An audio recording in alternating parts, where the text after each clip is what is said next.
Good morning, everybody. I'm Zach Blanchard, and this is Political Brew. I'm joined by our analysts, Republican Garrett Mason and Democrat Ethan Strimling. Good morning to you both. Good morning. Good to see you. You too. We're back after a couple of weeks off as our resources were focused on the coverage of the horrific Lewiston shooting.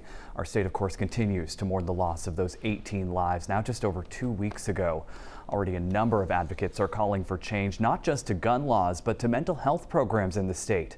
The shooter we know has shown signs of mental illness in the weeks and months leading up to the attack. This week, the Maine chapter of the National Shattering Silence Coalition held a press conference in Augusta, calling on the state to do more to utilize its progressive treatment program. How many more unnecessary tragedies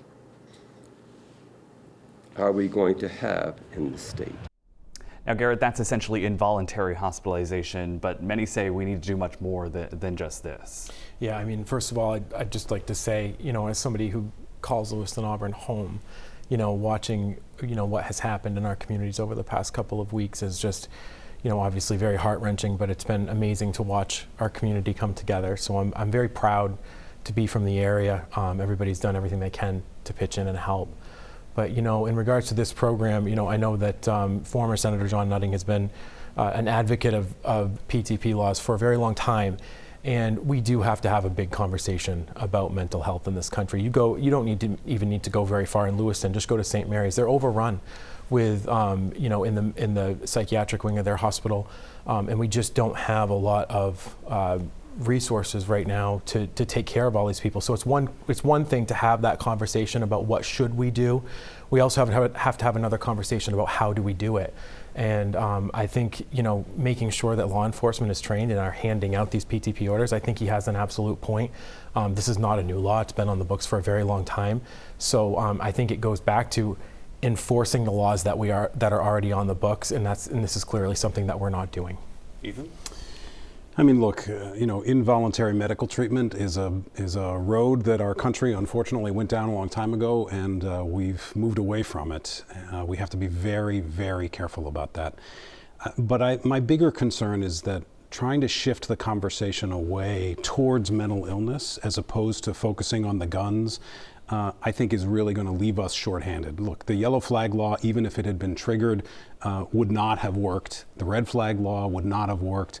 What would have worked, which we've seen in other states, is where they have passed much stronger gun control laws, banned assault weapons, have universal background checks, have waiting periods, don't allow concealed carry without permits. When Connecticut had their tragedy, worse than ours if we can imagine, 20 elementary school students, within 4 months, their legislature focused on gun control, and now their rate of gun deaths is half of what it is in Maine.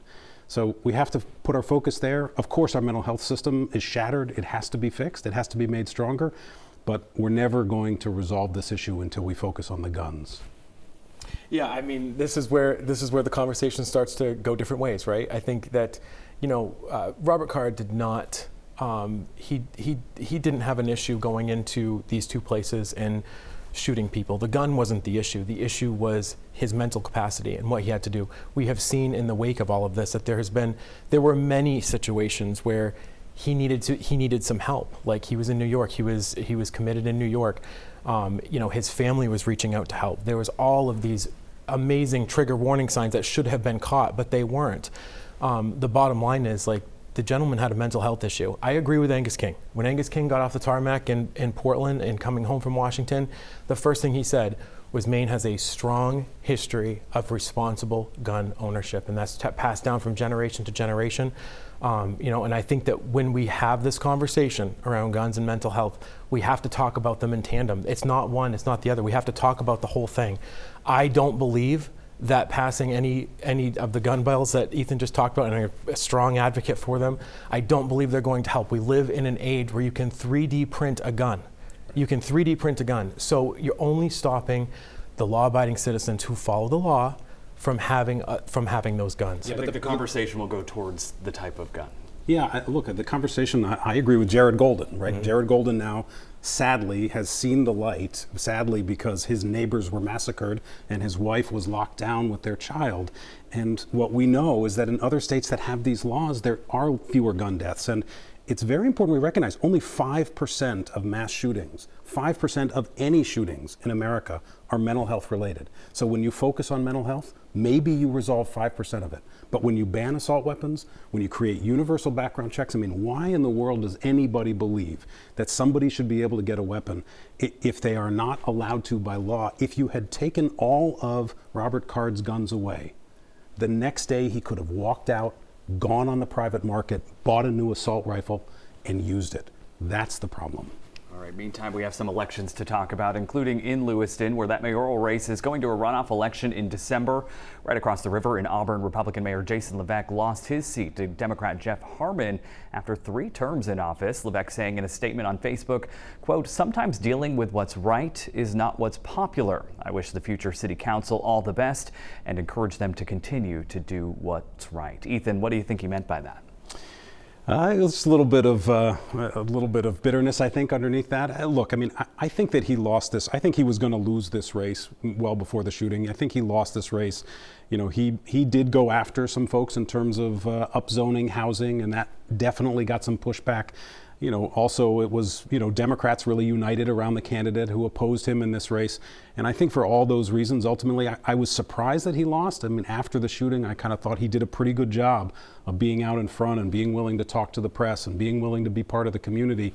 But in the end, you know, the amount of money he was outspent about 2-1, and I think Democrats really united around the other candidate, and that's why he lost. Yeah, I mean, you know, living in the area, I can't say I was incredibly surprised with the result of the election. You know, I've known Jason for a long time, and he's straight down the middle and fast. And Jason made some, you know, tactical decisions about zoning, like Ethan had mentioned. And I think that angered a lot of people, especially around Lake Auburn and places like that. People were just very concerned about the environmental impacts. You know, and I think I will give credit where credit is due. I think, you know, the mayor-elect, he has a police background. I think in the wake of everything that happened in Lewiston, Auburn, that probably played into it as well.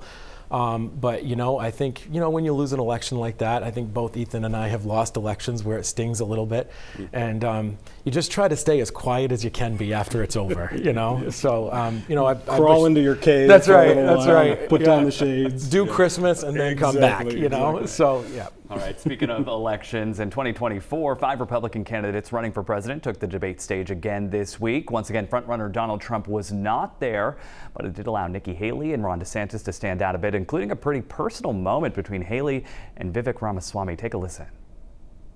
I want to take care of your family first. Leave my daughter out of your voice. You're just the easy answer.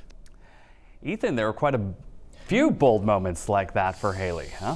There were quite a few. You know, it was very interesting to me watching this debate. If Republicans could get it together to nominate Nikki Haley, I think that she would actually give us a run for our money. She's very accomplished, very smart, very articulate. She obviously gives it as good as she takes it.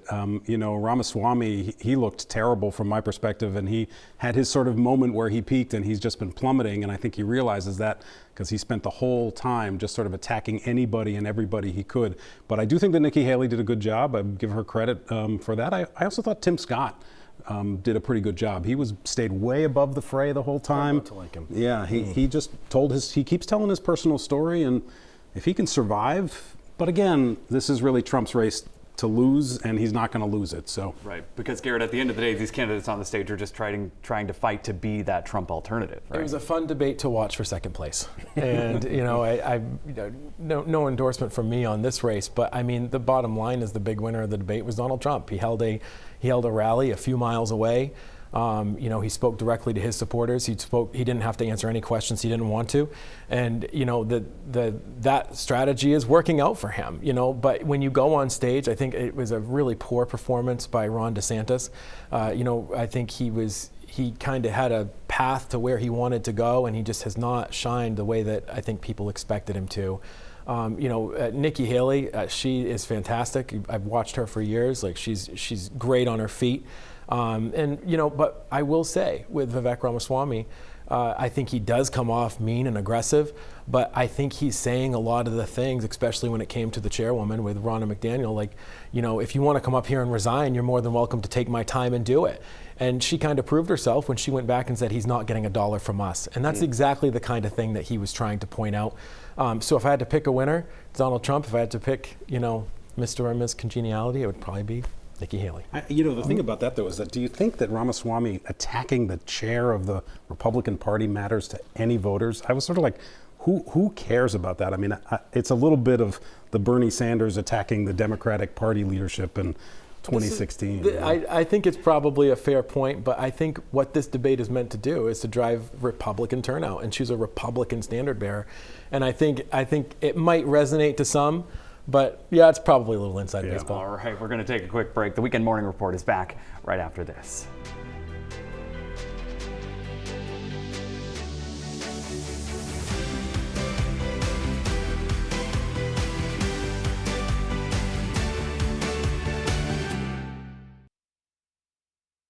Good morning, everybody. I'm Zach Blanchard, and this is Political Brew. I'm joined once again by our analysts, Republican Garrett Mason and Democrat Ethan Strimling. Good morning to you both. Good morning. Good to see you. We're back after a couple of weeks off as our resources were really focused on the coverage of the horrific Lewiston shootings. More than 2 weeks since shots rang out at the bowling alley and bar, there are growing questions and calls for change, not just to our mental health system, but to gun laws. Governor Janet Mills has officially launched a commission to look into why Maine's yellow flag law didn't seem to work and other aspects of the police response leading up to the tragedy. Garrett, the governor stopping short of talking specific legislation here. How do you see this playing out? First of all, I'll say this. I think these are the moments in our society where we have to take off the labels. My heart went out to Governor Mills. I know her as a extremely empathetic woman. She's tough, but she's soft when it matters. And I think she did a great job over the first couple of days of the shooting to just show her love for Maine and for Maine people. And I commend her for that. In regards to the commission, I think there's going to be a lot of finger pointing over the next months and years to come. Like, where did the police response break down? Did it break down? What do we need to change for laws? There's a lot of questions that are going to be answered. I think this is a really good place to start. The other place that I would recommend the legislature to look when they come back is this is warranted of a government oversight investigation. I think that the Government Oversight Committee should absolutely launch their own investigation into all this. The more answers that we can have, the better. But I think the worst thing that we could do is let these studies sit on a shelf. Like, we need to make some decisions after this is done, and far too often we let these great reports go to waste. So I think it's a good start. We'll see where it goes, but we got to take some action. And Ethan, is that responsibility for that action and the responsibility of Governor Mills or individual legislators or both? Well, I think Garrett's idea is a very good idea. I hadn't thought about it, but having the legislature set up their own, a lot of people are saying, is the legislature going to have adequate oversight of the governor's commission? But they absolutely have the authority. They should take up the authority. OPEGA or one of the committees should look into the investigation of this. And I will reiterate what Garrett was saying about Governor Mills. She just did a remarkable job in the days after this shooting. Her empathy, her compassion, her drive to get to the bottom of what's going on immediately and to try to keep people safe was really remarkable and heartwarming. This commission, I think, is a good step forward for sure. I think the members that she's put on it, they're really all in the judiciary, a lot of them former judges. They're people who know how to look at evidence and try to get to the facts and draw some conclusions. They're not partisans, they're not advocates. I think that's a good thing. My hope and my concern, my hope is that they look very broadly, as Garrett was just saying, look at policy, right? Don't simply look at, did the police get this right or wrong? Did the family get it right or wrong? Did mental health experts get it right or wrong? Because then we're sort of limiting. We're trying to create a human error and find somebody to blame, as opposed to looking at what the legislature can do from a policy perspective, whether that's what I believe, which is we've got to get stronger around gun control issues. We have to ban assault weapons. We have to find a way to get universal background checks, waiting periods, et cetera. Those are the kind of policies that this commission, he bought some of these guns days before the shooting. So is the legislature now going to look at, is the commission now going to look at, what could Maine have done differently to make sure that nobody can do that, not just Robert Card? Yeah, Garrett, is this the moment for Maine? I think one of the big moments that we have is that we have an opportunity to find some answers together. And I think, I know Ethan is a passionate advocate for gun control and for those type of things. That's just not a place that Republicans are going to go in regards to banning certain actions. Even with this kind of tragedy? But I think that what we have to focus on is this is the time you have to take the labels off, and you have to talk about what the things that you can do. One of the other things that you can do is Paul LePage had a proposal right before he left office to add 100 new beds for drug treatment and mental health facility. We need to dust program ideas like that off. Don't worry that it was Paul LePage. That's a good policy solution to help with an issue that we're dealing with. I think what John Nutting has brought up and what we talked about in a previous segment, I think that's very important. I think we have to talk about that. I don't think that just throwing people that have mental health illnesses in jail is a great solution. We have to find a better solution for that. So I think there's obviously going to be things that we don't agree with, and there's going to be things that we can agree with. And these commissions need to be policy-based, just like Ethan said, and let's find some solutions that matter together. But Garrett, just real quick, I appreciate what you're saying. Democrats have always been on board with doing more around mental health, and Republicans have not, unfortunately, and hopefully they'll get closer. But now is a time to reflect on whether or not past positions were wrong, like Jared Golden did. And Republicans in this state for decades have opposed common sense gun control laws. And now that this has happened in our backyard, remember, we've had 2 mass shootings in the last 6 months, 2, and 3 if you include the Westbrook shooting of the 2 of the parents, right? We have to start making a decision that says we're going to look at this differently if you're a Republican or a Democrat. And I guess my question back to that is how is that going to stop a bad guy from getting those weapons? Because it only stops the good guy. Because in every other state that they have these laws, it has stopped bad guys. That's the point, right? Connecticut? It didn't in Colorado. Well, it doesn't everywhere, but it's all part of, Connecticut has half the gun violence that Maine has. Half. That to me tells me I better look at Connecticut to see what they do. All right, we're going to leave it there. Moving to this week's election results now. A landslide victory for Maine's power company, CMP and Versant, with question 3 failing. 70% of Mainers voting no on Pine Tree Power, the effort to create a consumer-owned utility. That was surprising when those numbers were coming in, but I think the result is very clear. Mainers they don't want litigation, they don't want this debt. So yeah, it feels good. Former State Representative Charlotte Warren there. Ethan, did you expect this to be such a landslide? I didn't. That was quite a beatdown, as we would say in politics. Look, when you're outspent 40-1, it's very hard to win. I think most of us expected that it was going to go down. I think, it almost universally went down in every town. But I do think, going forward, look, the CO, for those who think that the consumer-owned utility should go back to the legislature, they're not going to touch it. You know this, I know this. They passed it 2 years ago, and now they're not going to touch it. The only way to start moving this issue forward is probably municipality by municipality. For instance, in Portland, it passed. That's a place that ought to look at whether or not we can put a consumer-owned utility in place, kind of like Kennebunkport has, right? We have them around the state. So municipalities have to now take this up in order to get our rates down, invest better in green energy, and have better customer service. Garrett? Yeah, I mean, if you looked at the public polling before, like kind of early on in this race and to now, I mean, it was quite a swing. But I think, watching the election night results roll in and after the debate on TV and whatnot, I think it wasn't a surprise. But CMP has some issues they need to deal with internally. They're consistently ranked very poorly in customer service. I think this was kind of a shot across the bow in regards to the public saying hey, we need to fix some things. I mean, 80,000 people signed these petitions, and so there's obviously people out there who think we need to do something about our utilities, but I don't think that this was the answer. All right, and there were a number of hard-fought mayoral races, including in Portland. The official winner is Mark Dion with 51.5% of the votes. City Councilor Mark Dion ultimately declaring victory after it went to ranked choice. City Councilor Andrew Zarro losing by just 600 or so votes. Dion promising to get the council on task, specifically when it comes to homelessness. Ethan, of course, you've been in this position yourself. Is Dion's I've been in that room during that count. In that moment. I just went pale. I was like, oh my goodness, winning and losing in that room. Yeah, so is Dion's aggressive stance on that issue what got him across the finish line here? I think so. I mean, he's a very well-respected person. People have known him for a long time. He's run for a lot of offices in Portland and has never lost on a Portland ballot other than when he ran in the Democratic primary for governor. So he's well respected. But I do think that he was clearest, whether you agree with him or disagree with him, and I don't agree with him on a lot of his position around the homeless, but he was very clear on what it was he wanted to do in terms of getting rid of the camps and getting people into treatment. It was a message that nobody really had an alternative. Nobody really challenged him on that.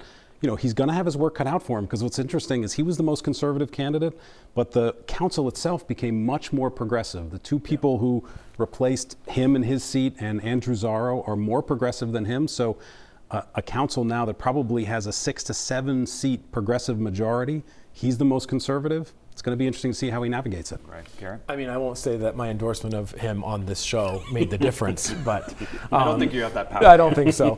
But you know, I was happy to see that Mark won the race. I've served with him in the legislature. I have a lot of respect for him, and you know, I'll leave the local Portland politics to Ethan and others who actually live here. But I mean, I do think that, you know, I think he's going to bring a voice to the council that maybe isn't always heard. You know, we did just see that they did elect a very much more progressive Portland City Council. So, like, I think Mark will be a good fit. I think, you know, he can hold his own on a Liberal council for sure. I've watched him navigate, and I think he'll do just fine. Let's wrap things up with winners, losers. Ethan, we'll start with you. Yeah, winners this week, obviously it's Veterans Day, so a little shout out to veterans across the state of Maine, and a person who helped to raise me is a veteran. His name's Jim. A little shout out to him. He's my winner of the week. My loser of the week, I'm going to have to go with the Portland landlords. You know, 4 times in a row they have tried to gut rent control. 4 times they've lost. It's time to give up the ghost. Ethan's still fighting that fight. Every day, every day. Well, I think the winner this week is Duke University. You know, they were with one of Maine's own going there. I think that's really great for them. You know, I think that they did all right. So, and I think my loser for this week is, I would have to say, probably Jason Levesque. You know, unfortunately, I think he lost that race. I think he did a lot of great for Auburn. I think, you know, he was openly mulling a gubernatorial bid in the next race. But, you know, people can come from the ashes. A phoenix can rise from the ashes. So we'll see what he does. But I think it was an unfortunate setback for his political future. Yeah, I'm sure he's not going away. No. Garrett, Ethan, thanks so much. Thanks. Before we go to break, we want to give you a quick reminder to catch Meet the Press with Kristen Welker. That's coming up at 10 o'clock right here on News Center Maine. The Morning Report is back right after this.